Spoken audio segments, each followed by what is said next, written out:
శుభోదయం. అనుదిన జీవం అనేటువంటి ఆధ్యాత్మిక కార్యక్రమానికి మిమ్మును మీ కుటుంబాలను ప్రేమపూర్వకంగా ఆహ్వానిస్తుంటున్నాం. అందరూ బాగున్నారు కదూ? మరి నిన్నటి దినాన నవంబర్ 25వ తారీఖు ప్రపంచమంతటా మరి సపోజ్ క్రిస్మస్ కార్యక్రమాన్ని ముందస్తు క్రిస్మస్గా గొప్ప పండగగా సంఘాలలో, స్థానిక సంఘాలలో, అనేక ప్రాంతాలలో, మరి కొన్ని క్రైస్తవ పాఠశాలలలో కానీ కాలేజెస్లో కానీ ఈ సపోజ్ క్రిస్మస్ కార్యక్రమాన్ని జరిపించుకుంటున్నారు కదా, సంతోషంగా ఉన్నారు కదూ. అయితే ఈ సమయంలో దేవుని వాక్యంలో నుండి కొద్ది మాటలు మనం ధ్యానించుకుందాం. ఈ నూతన దినాన్ని బట్టి ప్రభును స్తుతిస్తూ దైవ వాక్యం ధ్యానించడం ద్వారా, ప్రార్థన ద్వారా మన యొక్క జీవితాన్ని ప్రారంభించుకుందాం. ఈ ఉదయకాలం ధ్యానం నిమిత్తమై లూకాసు వార్త 2వ అధ్యాయం 10వ వచనం చదువుకుందాం. బైబిల్ ఉన్న వారందరూ కూడా నాతో కలిసి ఈ వచనాన్ని చదవాలని ఆశిస్తుంటున్నాను. లూకాసు వార్త 2వ అధ్యాయం 10వ వచనం. అయితే ఆ దూత భయపడకుడి, ఇదిగో ప్రజలందరికీ కలగబోవు మహా సంతోషకరమైన సువార్తమానము నేను మీకు తెలియజేయుచున్నాను. ప్రార్థన.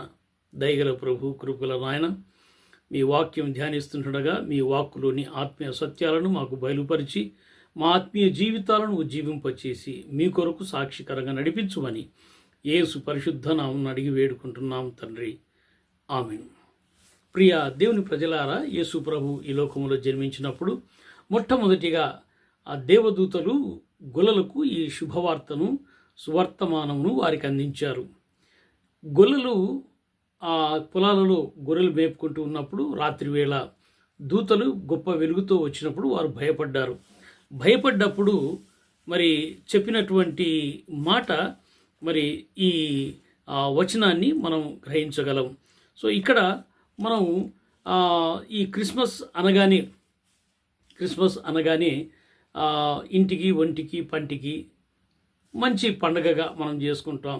ఇంటికి రంగులు వేయటం, ఒంటికి నూతన వస్త్రాలు, క్రొత్త బట్టలు, అదే రీతిగా పంటికి శ్రేష్టమైన రుచికరమైనటువంటి భోజనమును ఆరగిస్తూ ఇదే పండుగ అని అనుకుంటాం. కానీ మరి యేసు ప్రభు పుట్టుకలో ఉన్నటువంటి ఒక ప్రత్యేకత ఏమిటి అని అంటే అనేక సత్యాలు దేవుని వాక్యములు ఉన్నాయి. ఈ ఉదయకాలం ఒకటి మాత్రం జ్ఞాపకం చేస్తాను. యేసు ప్రభు జన్మించినప్పుడు గొల్లలకు దూత ఇచ్చినటువంటి ఒక గొప్ప శుభవర్తమానం ఏంటంటే భయపడకుడి. ఈ దినాలలో ప్రతి విషయంలో కూడా భయపడుతూ ఉంటాం. చీకటి అంటే భయం, కష్టాలంటే భయం, జబ్బు వస్తే మరణం అంటే భయం. మరి అనేక రీతులుగా మన కుటుంబ జీవిత వ్యవస్థలో ఎన్నో విషయాలలో, ఆర్థిక పరిస్థితులు అయితేనేమో కానీ, బిడ్డల యొక్క వివాహాల విషయంలో అయితేనేమో కానీ సమయం దాటిపోతుందని భయపడుతూ ఉంటాం. అయితే ఈ క్రిస్మస్ దినాలలో దూత మీకందరికీ, మనకందరికీ ఇస్తున్నట్టు ఒక గొప్ప శుభవార్త ఏంటంటే భయపడకుడి. సో ఎందుకు మనం భయపడతాము అని అంటే మనకున్నటువంటి పరిస్థితులను బట్టి మనం భయపడుతూ ఉంటాం. ద్వితీయోపదేశ కాండం 31వ అధ్యాయం 6వ వచనంలో మనం గమనిస్తే, ఇశ్రాయేలీలు ఆ దినాలలో ఐగుప్తు నుండి వాగ్దాన దేశమైన కానానుకు ప్రయాణం చేస్తున్నప్పుడు ఎంతోమంది శత్రురాజులు వారిని ఆటంకపరిచారు. సో అటువంటి టైంలో మోషే దైవజనుడు దేవుని ద్వారా హెచ్చరింపబడిన వాడై ఇశ్రాయేలుకు చెప్తున్నాడు, భయపడకుడి, నేను మీకు ఇస్తానని చెప్పినటువంటి దేశాన్ని మీకు స్వాధీనపరుస్తాను.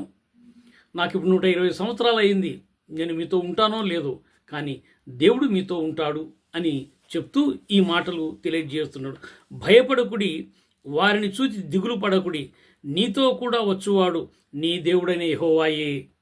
ప్రియ దేవుని ప్రజలారా, ఈ సంవత్సరం అంతా 2024 సంవత్సరం అంతా జనవరి మాసం మొదలుకొని ఈరోజు వరకు ప్రభు నన్ను నడిపించాడు. ఎన్నో అనారోగ్య పరిస్థితులు, కష్టాలు, ఇరుకులు, ఇబ్బందులు, కొన్ని అవమానకరమైన పరిస్థితులు వచ్చినప్పటికీ, శత్రువులు మనను ఆటంకపరుస్తున్నప్పటికీ, అపవాది మనను ఆటంకపరుస్తున్నప్పటికీ ప్రభు మనకు తోడుగా ఉండి మనం నడిపించాడు. భవిష్యత్తులో కూడా మనం నడిపించేటువంటి దేవుడు యేసు ప్రభు ఈ లోకములో పుట్టినప్పుడు, జన్మించినప్పుడు దూతలు చెప్పినటువంటి మరి ఒక మాట ఏమిటంటే, మీ కొరకు నీవు ఒక కుమారుని కందువు, ఆయనకు ఇమ్మానుయేలు అని పేరు పెడతావు, ఆయన మీకు తోడుగా ఉండును, మనకందరికీ తోడుగా ఉండును. ఒకవేళ ప్రియ దేవుని ప్రజలారా, ఈ సంవత్సరంలో ఈ 11 మాసాలలో మీరు ప్రియులను కోల్పోయారా? మీరు ఒంటరి వారు కాదు, భయపడకండి. ఒకవేళ నీ కుటుంబం నిన్ను పట్టించుకోవడం లేదా, నీ బంధువులు నిన్ను పట్టించుకోవడం లేదా, నీ స్నేహితులు నిన్ను పట్టించుకోవడం లేదా, భయపడొద్దు. ప్రభు నీకు తోడుగా ఉన్నాడు. అదే నిజమైనటువంటి క్రిస్మస్. నీవు ధైర్యంగా ఉండి నా దేవుడు నాకు తోడుగా ఉన్నాడు అనుకున్నప్పుడే నిజమైన క్రిస్మస్. అట్టి క్రిస్మస్ను అనుభవించినట్లు పరిశుద్ధాత్మ దేవుడు మీకు సహాయం దయచేయునుగాక. ఆమెన్. ప్రార్థన. దయగల ప్రభు, కృపగల నాయన, ఈ సంవత్సరమంతా మమ్మల్ని నడిపించినారు. వందనాలు మా ప్రభువా. భయపడకుడని మీరు ఇచ్చినటువంటి శ్రేష్టమైనటువంటి వాగ్దానంతో కూడిన అభయాన్ని బట్టి వందనాలు చెల్లిస్తుంటున్నాం. ప్రభు, మేము ఎవరం కూడా ఒంటరి వారం కాదు నాయన, మీరు మాతో కూడా ఉన్నారు. ప్రియులను కోల్పోయినటువంటి బిడ్డలను జ్ఞాపకం చేసుకుంటున్నాం. ప్రభు, వారికి మీరే తల్లిగా, తండ్రిగా, కాపరిగా, యజమానుడిగా ఉండి నడిపించమని ప్రార్థిస్తుంటున్నాం.